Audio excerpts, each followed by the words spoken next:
নমস্কার সবাইকে, সকলকে জানাই শুভ দীপাবলির অনেক অনেক প্রীতি ও শুভেচ্ছা। তো চলো আজ তোমাদের সাথে শেয়ার করি কালী পুজোর দিন সন্ধ্যার থেকে রাত পর্যন্ত ছোট্ট একটা মিনি ব্লগ। তো সন্ধ্যাবেলায় প্রদীপ মোমবাতি সবকিছু দিয়ে ভালোভাবে ঘরটাকে আলোয় আলোকিত করে তারপর আমি রেডি হয়ে বেরোলাম একটু ঘুরতে।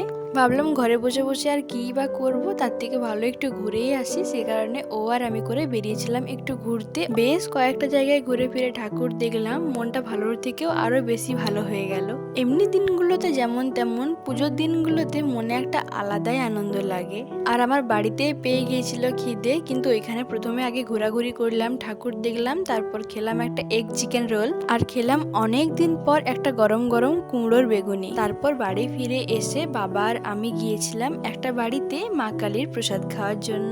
তো ওখানে গিয়ে সবার প্রথমে কিছুক্ষণ মা কালীর পুজো দেখলাম, তারপর খেলাম খিচুড়ি ভোগ, তারপর খাওয়া দাওয়া করে চলে এলাম বাড়ির দিকে।